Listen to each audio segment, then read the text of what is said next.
சாந்தி. இது 6ஆம் தேதி முரளியுடைய சாரம் சர்ணி, முரளி சர்ணி, ஞான கடலை கடையிறது சொல்றாங்க இல்லையா. ஸோ என்னென்னலாம் பாபா இன்னைக்கு சொல்லியிருக்கிறாரு. இனிமையான கட்டளைக்கு கீழ்ப்படிந்த குழந்தைகளே, பாபா சொல்றாரு. இனிமையான குழந்தை, இனிமையான குழந்தைங்க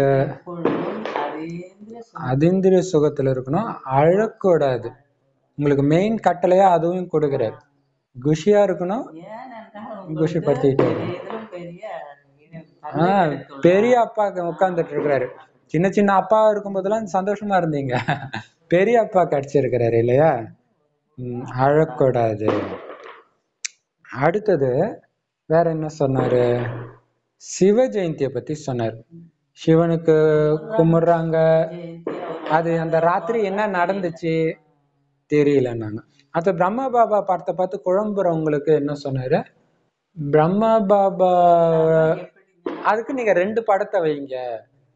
சிவபாபா இல்லாத பிரம்ம பாபா இல்லாத லட்சுமி நாராயணன் படம், திருமூர்த்தி இல்லாத லட்சுமி நாராயணன் படம், திருமூர்த்தியோட. அப்ப இந்த லட்சுமி நாராயணனா சிவன் தான் ஆக்குனாருன்னா சந்தோஷப்படுவாங்க. ஆமா, அதுவும் சிவபக்தர்கள் செம குஷி ஆயிடுவாங்க. ஆனா யார் உடம்புல வந்து ஞானத்தை சொல்லி அப்படி ஆக்குனாங்க அது கேட்கணும்ல. அதுக்குதான் இந்த பிரம்மா உடம்புல, சாதாரண உடம்புல தான் வந்திருப்பாரு. ஏன்னா கலியுகத்தின் இறுதியில தான் இறைவன் ஒருவர்னு இருக்கு. கலியுகத்துக்கு அடுத்து சத்தியுகம்னு இருக்கு. சத்தியுகத்துலதான் நாராயணன் இருப்பாரு. அப்ப இங்க இருக்கிறவங்க தானே அங்க மாதிரி இருக்கணும். அழியாத ஆத்மானா இதே ஆத்மா இங்க இருந்திருக்கணும் தானே. அப்படின்னு புரிய வைங்க. மற்றபடி எல்லோருக்குமே சுகத்தின் சொத்து கொடுக்கறதுக்கு கடவுள் வந்தாகணும். ஏன்னா கடவுளுக்கும் எல்லோருக்கும் உள்ள சம்பந்தம் என்னது, அப்பா. கண்டிப்பா ஆஸ்தியை கொடுத்துதான் ஆகணும். ஸோ என்ன சம்பந்தம், இந்த லட்சுமி நாராயணுக்கு எப்படி ராஜ்யம் கிடைச்சது, இதை எல்லாத்தையும் சொல்லி புரிய வைங்க, கேளுங்க அப்படின்றாரு. அடுத்தது பாபா சொல்றாரு, சரி இது நரகம்னு நாங்க எப்படிப்பா ஒத்துக்கிறது அப்படின்னு கேட்டா, நீங்க சொல்லுங்க, புதுசு புதுசா கண்டுபிடிக்கிறீங்க, ஆனா துக்கம் எப்படி குறைஞ்சிட்டா இருக்குது, இன்னும் ஆபத்து ஏறிட்டு தான் இருக்குது. இப்பதானே ஆக்சிடென்ட்லாம் அதிகமா இருக்குது. அப்ப நீங்க கண்டுபிடிச்சதே உங்களுக்கு துக்கத்தை தானே கொடுத்துட்டு இருக்குது. அப்பதான் இறைவன் வர்றார். துக்கத்துடைய உச்சத்துலதான் இறைவன் வர்றார். அவர் வந்த உடனே என்ன ஆயிடுது, துக்கம் ஃபுல்லா காணாம போயிடுது. காரணம் என்ன, துக்கத்துக்கு காரணம் எல்லாம் ராவணன் வசமாயிருக்கிறாங்க இல்லையா. விகாரங்கள் தமோ பிரதானமா இருக்கிறாங்க. குழந்தை கூட இன்னைக்கு தமோ பிரதானமா தான் பிறகுது. அப்ப உடனே அவங்க என்ன கேக்குறாங்களாம், அப்ப சத்தியுகத்துல மட்டும் அதான் பாபா சொல்றாரு, அவங்க கிட்ட நாம என்ன பதில் சொல்லணுமா, அது பிறக்கும் பிறக்காது இதெல்லாம் சொல்லி நேரத்தை வீணாக்காதீங்க. அப்பாவை அடைஞ்சு ஆஸ்தி அடையுங்க, மற்றது அங்க என்ன நடக்குமோ அது அங்க நடக்கும், அதை பத்தி கவலைப்படாதீங்கன்ட்டு. சூப்பர் இல்ல இது. அப்ப ஃபுல்லுத்தையும் அங்க போய் நம்ம எடுத்துன்னு இருக்க முடியாது. ஏன்னா அவன் நம்ப கூடாதுன்னு முடிவு பண்றோம், எதையும் நம்ப போறது கிடையாது. நீங்க அப்பாவை அடைஞ்சு ஆஸ்தி அடைங்க, பிரம்மா மூலமா இது நடக்குது, ஏத்துக்கிட்டீங்கன்னா பிராமணர் ஆவீங்க, பிராமணர் ஆனா தேவதை ஆவீங்க. அவ்வளவுதான், முடிஞ்சு ஃபுல் ஞானம் வந்துடுச்சு இல்லையா. அதே மாதிரி சிவபாபாவே வந்தப்புறமும் மூலவதனத்துல ஆத்மாக்கள் இருக்குதா, அது அந்த கேள்வியெல்லாம் ஏன் கேட்டுட்டு இருக்குங்க. ஞானக்கண் திறந்து ஃபுல் ஆத்ம உணர்வுல பாபாவை தவிர வேற எந்த நினைவும் வரலன்னா மற்ற கேள்வியே உங்களுக்கு வராது, கேட்கறதுக்கு இடமே இல்லையேன்ட்டு. முதல்ல அந்த முயற்சி, முதல் பாடம் என்ன, மன்மனாபாவ மத்தியாஜி பாவ. முக்தி தான் வேணுமா, இறைவனை மட்டும் நினைச்சிட்டே இருங்க. சொர்க்கமும் வேணுமா, ஆஸ்தியையும் நினைச்சிட்டே இருங்க அப்படின்னு சொன்னார். அடுத்ததா சிவபாபா யாரு, உணர்வூட்டமுள்ள ஒரு டப்பாக்குள்ள ஒளிஞ்சிட்டு இருக்கிற உணர்வூட்டமுள்ள ஒரு வைரம், சோழிய வைரமா மாத்தக்கூடியவரும் அவரு தான் இல்லையா. சோ 2 ஆத்மா உள்ள இருக்குது. எந்த ஆத்மா சாப்பிடுது, எந்த ஆத்மா நுகருது, எல்லாமே. வாசனை கூட எடுக்கிறது இல்லையா சிவபாபா. அதான் அபோக்தா, அன்பே சிவம், எதையும் அனுபவிக்காதவர் அப்படி சொல்றது. அப்ப விருப்பப்படுறது எல்லாமே ஆத்மாக்கள் தான். அதே மாதிரி இந்த உடம்புக்குள்ள வர்றதை வச்சு இன்னொன்னு சொன்னாரு, ஒருத்தங்க சரீரத்தை விட்டாங்கன்னா பிராமணர் உடலுக்குள்ள வந்து தெரியறது இல்ல அவங்களுக்கு இல்லையா, ஆத்மா தான் வருதுன்னு தெரியல. அவங்க வந்தாங்க, எங்க அப்பா வந்தாங்கன்னு சொல்றாங்க. ஆனா அது ஒரு ஆத்மா, ஒரு புள்ளி வந்துச்சு தெரியறது கிடையாது இல்லையா? ஆனா அந்த பிராமணர்களுக்குள்ள அப்பதான் வந்துட்டு ஜிப்பியும் வர்றதில்லை. ஏன்னா வர வைக்கக்கூடிய சக்தி இல்ல. இப்ப தானா வந்து அது பேய், இவங்களே விரும்பி வர வச்சாதான் சக்தி, அது இல்ல. அடுத்தது ராவண ராஜ்யம் ஆரம்பமாகும் போதுதான் மற்ற தர்மத்தினர் எல்லாம் வராங்க. நல்ல குழந்தைங்க எப்படி இருப்பாங்களாம்? பாபா எதை கொடுத்தாலும் சாப்பிடுவாங்களாம், எங்க உட்கார வச்சாலும் உட்காருவாங்களாம். அது கட்டளை கீழ்ப்படிந்த குழந்தை. ஆனா ஒரு சில குழந்தை என்ன பண்ணா, சின்ன பரீட்சை வந்தாலும் வெறுத்து போயிடுதான் பிராமண வாழ்க்கை. அடப்பாப்பா என்ன வாழ்க்கைன்ட்டு விட்டு போயிடுறாங்களாம். அப்ப நிறைய டெஸ்ட் பேப்பர் வந்து பாபா விட்டு போறதெல்லாம் பாபா சொல்ற சின்ன டெஸ்ட் பேப்பர்ல ஊந்து ஓடினவங்கன்றாரு இல்லையா? அதான் பாபா சொல்றாரு, நான் இப்ப கட்டளை கொடுக்குறேன், என்ன காரணமா இருந்தாலும் அழாத. மாயா மூக்க பிடிச்சா நீ ஏன் அழற? ஏன்னா யாருக்கிட்ட உட்கார்ந்துட்டு இருக்கீங்க? கோபியர்களுடைய கிட்ட அந்த அதீந்திரிய சுகத்தை கேளுங்கன்னு உங்ககிட்ட உங்க மகிமைனா நீங்க அழலாமா இல்லையா? இப்ப இந்த வித்தியாசம் ஞாபகம் இருக்கணும். எப்ப உங்களுக்கு அதீந்திரிய சுகம் வருது, முழு அர்ப்பணம், என் உலகத்துல பாபாவை தவிர யாருமே இல்லைன்னு இருந்தீங்கன்னா குஷி தான். அத மறந்தீங்கன்னா வேற ஒரு நபரோ, வேற ஒரு சிந்தனையோ, வேற ஒரு காரியம் செய்யணும், இதை நான் தான் முடிக்கணும்ன்ற அந்த உணர்வோ வந்துடுச்சுன்னா போயிடுச்சு, மாயா மறக்க வச்சிடுது. அப்புறம் இந்திரனை பத்தி சொன்னாரு. அந்த மழை பொழியக்கூடிய இந்திரன் கிடையாது. இவர் என்ன இந்திரன்? இவர் ஞான இந்திரன். அவருடைய கட்டளை என்ன?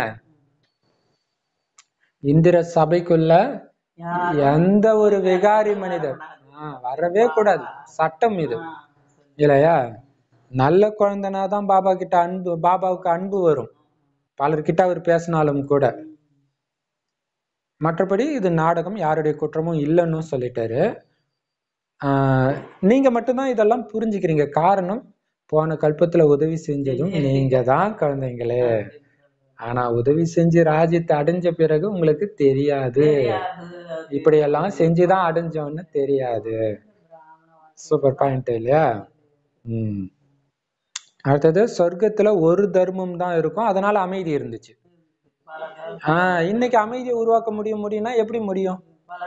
அந்த தர்மத்தை உருவாக்குனவரே நரக வேதனைப்பட்டு தான் இறக்குறாங்கன்னா அவங்க உருவாக்குன தர்மம் எப்படி உங்களுக்கு அமைதி கொடுக்கும்? உட்கார்ந்தாலும் அமைதி வராது. ஏன்னா அந்த பொறுப்பு யாரோட பொறுப்பு? பாபாவுடைய பொறுப்பு. அதனால பாபா சொல்றாரு, ராவணனை எரிக்கிறாங்க ஆரம்பத்துல இருந்தே, ஆனா அவன் எப்ப வந்தானே தெரியல. ஏன்னா எல்லாருடைய கலையும் குறைஞ்சு போயிட்டே இருக்குது. ஆனா இந்த நேரத்துல நீங்க சிவனுடைய குழந்தை, ஈஸ்வரிய குழந்தை ஆயிட்டீங்கன்னா இது மக்களுக்கு எப்படி தெரியும்னா, நீங்க சொல்றதன் மூலம் புரிஞ்சுக்க மாட்டாங்க. உங்களுடைய நடத்தை, ராஜ நடத்தை இருக்கணும், ராயல்ட்டியா, ராயலா இருக்கணும். அவங்க எவ்வளவு துக்கம் கொடுக்கட்டும், அவங்கள பத்தி உங்களுக்கு கொஞ்சம் கூட தவறான எண்ணங்கள் கூட வரக்கூடாது இல்லையா? ஏன்னா ஈஸ்வரனுடைய குழந்தை. இப்ப உங்களுக்கு ஏறிக்கிட்டே தான் இருக்கணும் கலை. நேத்தை விட இன்னைக்கு புதுப்பித்து கொண்டே இருங்கள்னு சொன்னாரு பாத்தீங்களா? நேற்று சூப்பர் வார்த்தை. தினம் உங்களை புதுப்பிச்சுக்கிட்டே இருங்க. நேத்தை விட இன்னைக்கு இன்னும் வித்தியாசமா இருக்கணும், அப்படி இருக்கணும். அடுத்தது பாபா என்ன சொன்னாரு? இந்த பிரம்மா சரஸ்வதி தான் லட்சுமி நாராயணன் ஆகுறாங்க. பிரம்மா இல்லாம பிராமணர்கள் எப்படி உருவாகுவோம், பிராமணர் இல்லாம பிரம்மா எப்படி உலகத்தை படைச்சிருக்க முடியும் அப்படின்னு புரிய வைக்க சொன்னாரு. அடுத்தது, ஒவ்வொருத்தருக்கும் ஒவ்வொரு இதுல ஆர்வம் இருக்குது. நல்ல துணி போடுறது, சமைக்கிறது, இது மாதிரி. இப்ப பாபா கிட்ட, பாபா இந்த ஆசை தப்பா பாபா அப்படின்னு நீங்க கேட்டீங்கன்னா குழந்தைக்கு பயம் இருக்குதுன்னு பாபா புரிஞ்சுக்குவாரு. இப்ப காந்தி மாதிரி நான் இப்ப பாத்தீங்கன்னா பாபாவை பத்தியும் சொன்னார், தன்னை பத்தியும் சொல்றாரு. காந்திஜி வந்து எல்லாருக்கும் பிரியமானவரா ஏன் இருந்தாருன்னா, அவர் தனக்காக எதையுமே வச்சுக்கல. உலகமே அவருக்கு உதவி செஞ்சது, ஆனா ஒரு பைசா கூட தனக்காக எடுக்கல. முழுக்க முழுக்க தன் தேசத்துக்கே பண்ணார். இருந்தாலும் அவர் மனுஷன்தான். ஆனா கடவுள் அப்ப எப்படி இருப்பார்? அவர் முகந்து கூட பார்க்க மாட்டாருன்றார். அப்ப நீங்க அவருக்கு எதையும் கொடுக்கல. 1 ரூபாய் சிவனுக்கு கொடுத்தேன்னு சொல்லாதீங்க, 21 பிறவிக்கு நான் அடைஞ்சேன்னு சொல்லுங்க இல்லையா? சன்னியாசிகள் கூட ஆக்சுவலா எதையும் வச்சுக்க கூடாதுன்னு சட்டம் இருந்தாலும் அவங்க மாளிகையை உருவாக்கிட்டு இருக்கிறாங்க. அதான் பாபா சொல்றாரு.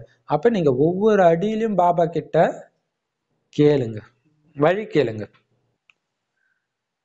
இது சரியா பாபா, இது ஸ்ரீமத்தா பாபா, ஞானத்துல இது வந்திருக்குதா பாபா அப்படின்னு மைண்டுக்குள்ள கேளுங்க.